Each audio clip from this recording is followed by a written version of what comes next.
So here's another problem from the Precalc Regional Arm Test 2022. As you can see, question 12, and it's a triangle question. So honestly, the first thing I thought when I read the problems, I had no idea what it's asking about. And I wasn't entirely sure what to do with this identity. And then at the end, it said determine some angle C, where C is opposite side C. It wants the secant value of C, and that's kind of a weird function to find. So I wasn't sure how I was going to approach this.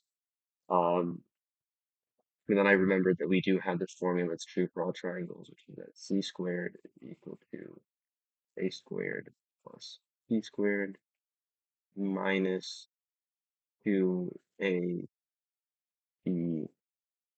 cosine, which, if you guys remember, is inverse secant.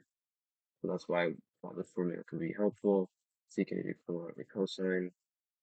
So for example, if we solve for cosine c, um, we'll get the equivalent of 1 over secant c. So ideally, if we could solve this equation, we'd be able to solve the final answer to the problem.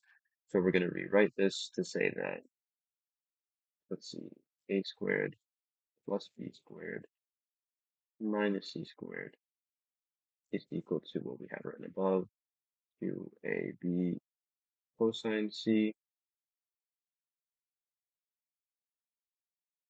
But this still doesn't really help us because this isn't in the form we want, either side of this equation.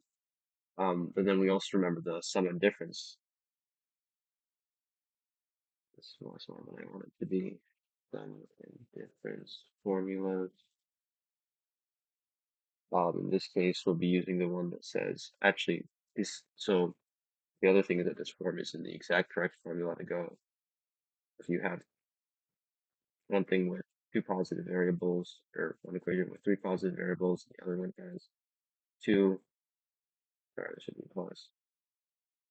This is also equal to a squared, sorry, not a squared, a plus b squared minus c squared.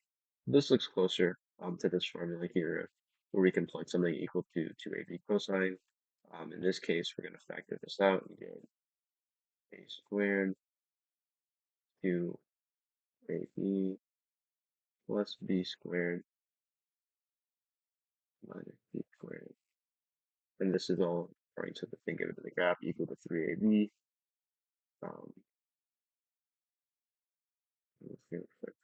What's the order, I guess.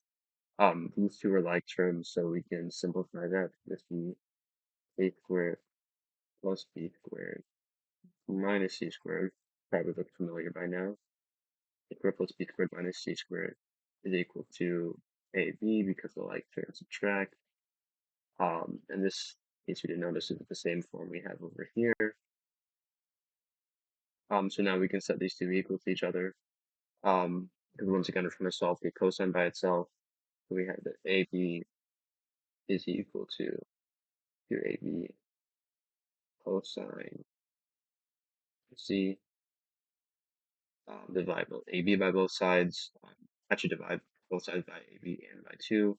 You get 1/2 equal to cosine c.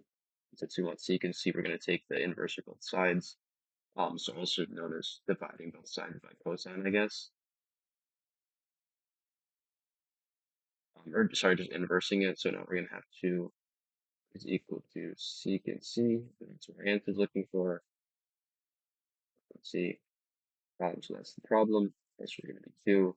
Really weird question, so it doesn't feel like you should have gotten an integer answer, but yeah, so just got to remember your identities and remember your law of cosines we used over here at the beginning.